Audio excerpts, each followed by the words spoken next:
Hello there, this is Lynn from MathPhdTrading.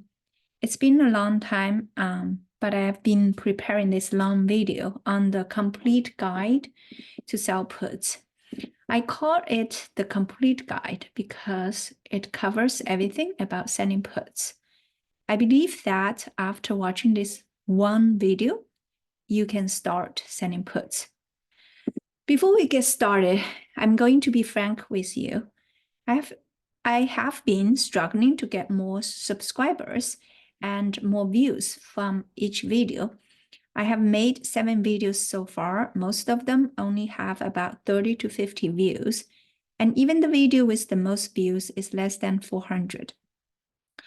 You can probably guess each video takes a long time to make. For example, I have spent more than 20 hours making this presentation and video. So if you could subscribe and help to spread the word, that would be great. Now let's go. This is the agenda of the video. Because this is a presentation of 30 plus slides, I will split the video into 2 parts. The first part is on the basics of the option. First, I cover what are calls and puts.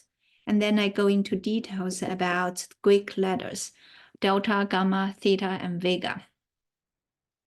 The second part, I cover everything else about option basics, like implied volatility, intrinsic value, extrinsic value, how to diversify your portfolio, etc. And also more on the specifics of setting up puts, how to manage winners and manage losers. Lastly, there is a short summary for you. Though this is a guide about selling puts, you should still understand calls because it is the other side of the coin. So calls give the buyer to buy the right to buy 100 shares stock at the strike price if the stock price is higher than the strike price. Let me give you an example.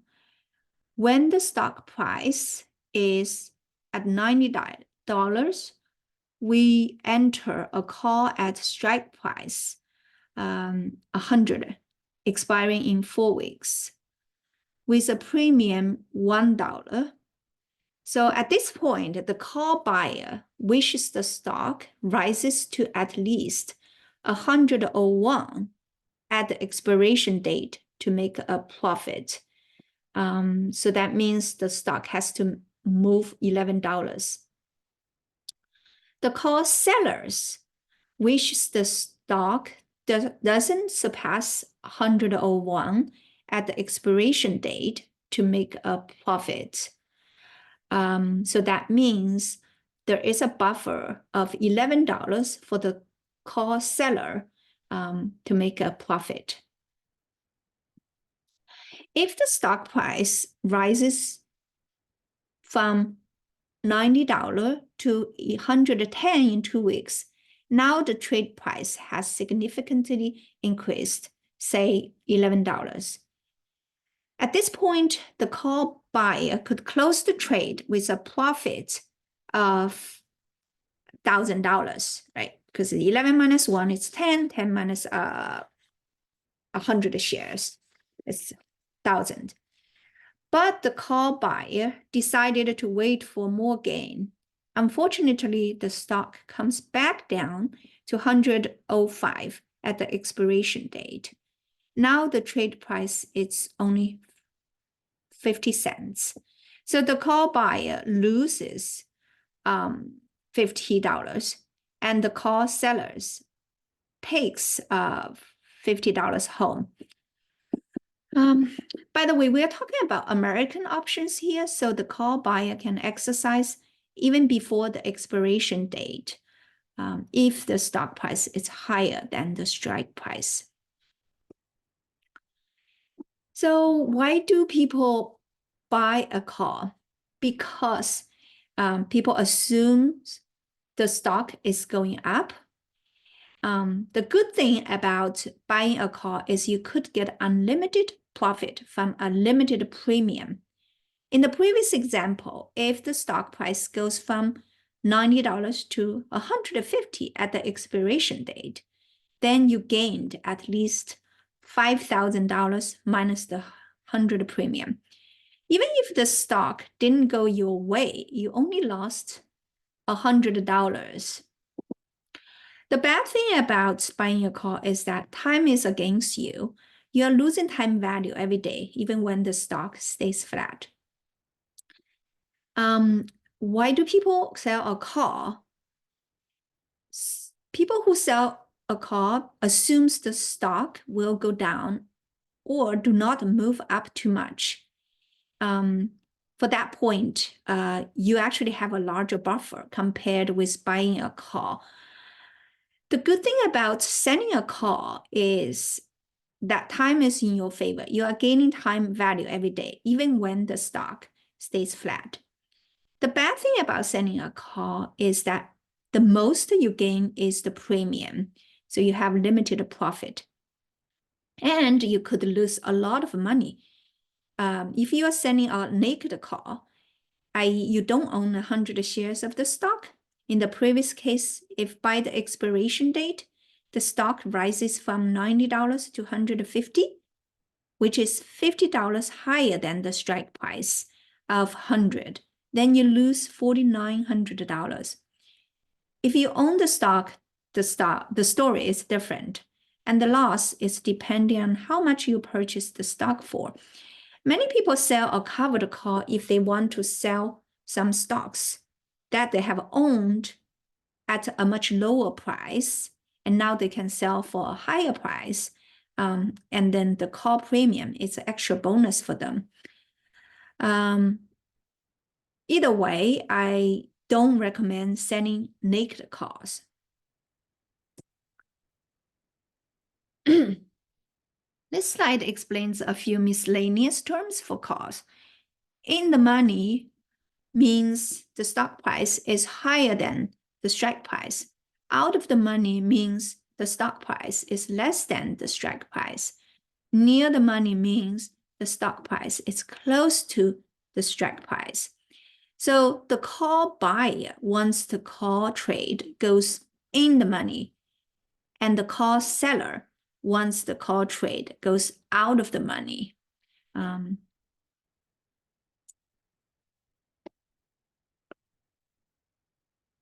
So puts gives the buyer the right to sell 100 shares at the strike price if the stock price is lower than the strike price. So still, let's use this example. At day 0, you have stock price 110, and you sell a put expiring in 4 weeks at strike price $100. So you allow the stock to move down $10 lower. The put buyer wishes the stock drops lower than $99 at the expiration date to make a profit.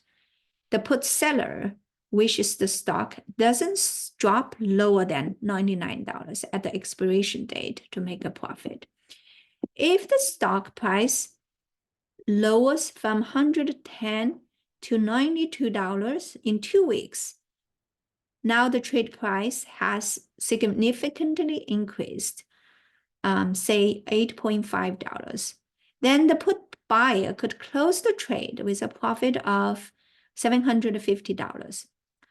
But the put buyer decided to wait for more gain. Unfortunately, the stock goes back up to $99.9 at the expiration date. Now the trade price is only $0.1. Therefore, the put buyer loses $90 and the put seller takes $90 home. So same for American puts. The put buyer can exercise even before the expiration date if the stock price is lower than the strike price. Why do people buy a put? because people assume the stock is going down, and for people owning a stock, buying put, it's a great way to hedge. The good thing about buying a put is you could get unlimited profit from a limited loss. In the previous example, if the stock price keeps going down from 110 to 70 at the expiration date, then you gained at least $3,000 minus a 100 premium. Even if the stock didn't go your way, you only lost $100. The bad thing about buying a put is that time is against you. You are losing time value every day, even when the stock stays flat. And why do people sell put? Because they assume the stock will go up or do not move down too much. This also gives you some buffer. In the previous example, you can go down even for $11 and you still don't lose money. The good thing about selling put is that time is in your favor. You are gaining time value every day, even when the stock stays flat. The bad thing about selling a put is the most you gain is the premium, and you could lose a lot of money. If you are selling a put in the previous case, if by expiration date, the stock drops from $110 to $70, which is $30 lower than the strike price 100, then you lose $2,900. So this slide explains in the money, out of the money, and near the money for puts. In the money means the stock price is lower than the strike price. Out of the money is when the stock price is higher than the strike price. And the near the money is when the stock price is close to the strike price. Put buyers want the put trade goes in the money. Put sellers want the put trade goes out of the money. Okay, so now that I've told you about puts and calls, let's study the Greek letters. First, it's delta. It means the change of the option price when the stock price moves up $1. For a call trade, delta is between 0 and 1. And for a put trade, delta is between 1 and 0. So it means that call trade price increases when the stock increases. Put trade price decreases when the stock price increases. Delta also represents the probability that the strike price will be in the money at the expiration date. When we enter a put trade expiring 4 weeks later with a delta minus 0.16, it means this put trade has a 16% probability of dropping below the strike price 4 weeks later.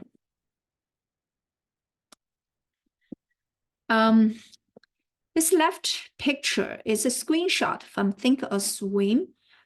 It's an option trade analytics software. You can get it from TD Ameritrade. Taken on March 4th, 2024, of Shopify put trades that are expiring at April 5th. Shopify price on that day is $75.77. If we sell a put trade with a strike price $68, we got a premium between 0.9 to 1.08. Let's just assume it's a $1 premium. So the delta at this strike price here, delta, it's minus 0.18. It means if the stock price increases from 75.77 to 76.77, the trade price should decrease to about $1 minus 0.18, so $0.82. If the stock prices decreases from 75.77 to 74.77, the trade price should increases to about $1 plus 0.18 equals 1.18.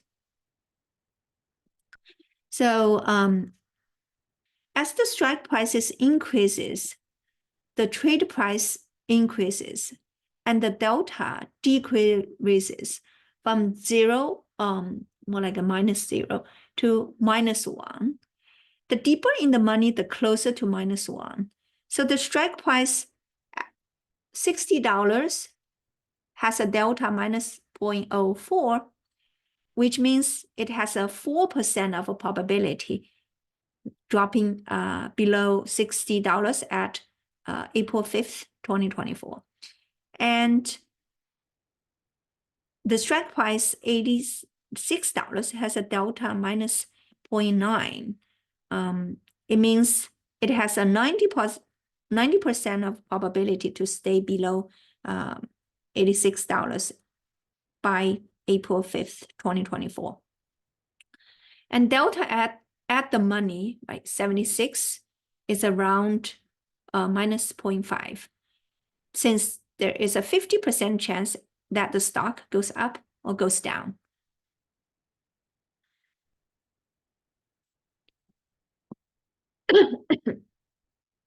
You probably have heard about delta neutral strategy. It means the sum of all the deltas of your option trade is 0 or close to 0. How do you achieve this? If you only sell, then that means the sum of the deltas of all the puts, because those are negative, plus the sum of deltas of all the calls, because those are positive, equals 0. Why do we want to do this? It's actually basically hedging. You win regardless of the market direction. If the market goes up, then you win money from those puts. If the market goes down, then you win money from those calls. I tried to do this for a while, but eventually I gave up, mainly because I don't have the right tool to keep track of that ever-changing delta of every trade. It also means either I have to sell my stock if my call is assigned, or I have to sell naked calls, and I want none of that. Let's move on to gamma, which is the delta change when the stock price moves up $1. The right graph shows the trade price versus stock price of a put trade with strike price $4.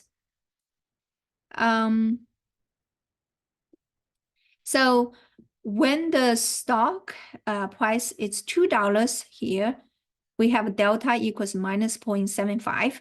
When delta is when stock price is $4, delta is -0.5. So then the gamma is, the derivative of delta basically is -0.5 plus 0.75 divided by, there are $2 difference here, divided by 2 equals 0.125. So this is how you calculate gamma. So think of delta as the speed of a car and gamma as the acceleration of the speed. My trading strategy doesn't care about gamma. If you want to learn more about it, search for like gamma trading strategy. You will find more advanced trading strategies. I would categorize my trading strategy as time value trading, which is theta in the next slide. Theta represents how much an option's price should decrease by with the passing of 1 day. So it's a number less than 0.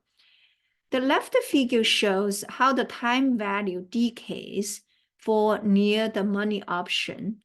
X-axis is the days until expiration. The y-axis is time value.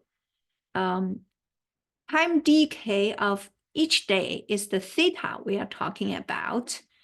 You can see the loss in time value accelerates as the expiration date approaches. That means theta increases as the option gets closer to expiration date. Theta also increases as the stock price moves closer to the strike price. We'll see that in the next slide. The two screenshots are taken from Thinkorswim. It's NVIDIA put trades. Stock price was $894 at that time. The left screenshot is a put expiring in 3 days. Right, it's a put expiring in 31 days. You notice a few things. For the same expiration date, theta is the highest near the money. See here, 3.62 on the left, and then 0.75 on the right. As it gets further away from the 892.5, either in the money direction or out of the money direction, theta decreases. It decreases much faster on the left. When comparing the left with the right, theta values on the left are almost 5 times of the right. This is 3.62, that's 0.75. This emphasizes again the loss in time value in a trade is not linear, and it is much larger in a trade closer to the expiration date. If the stock price stays the same and no change in implied volatility, the left trade price would drop after 3 days to 7.95, and the right trade price drops after 31 days to $25.1. Again, this is why I think selling puts and of course sell calls has an edge over buying puts because time is in our favor.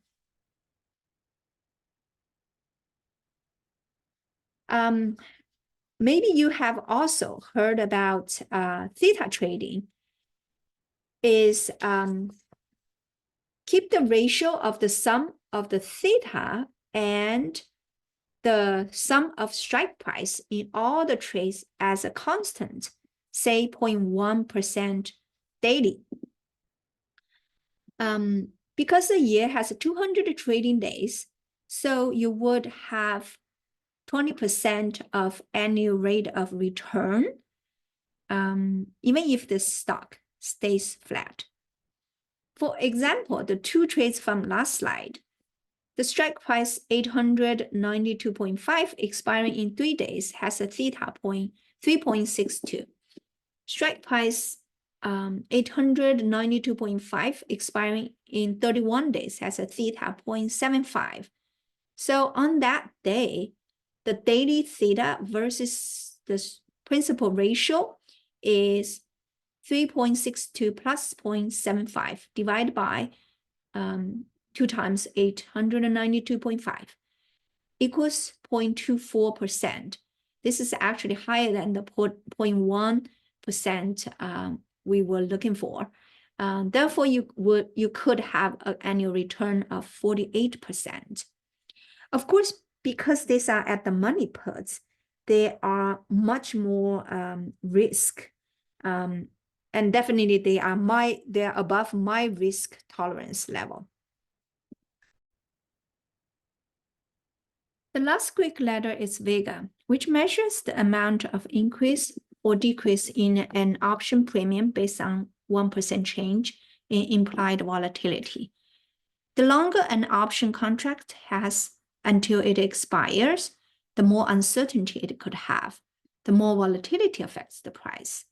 Vega falls as the option gets closer to expiration. Let's see the picture on the right. Here, 30 days till expiration option has the largest Vega value, while 5 days till expiration option has the smallest Vega value. This is opposite to the theta value, but similar to theta, Vega increases as the stock price moves closer to the strike price.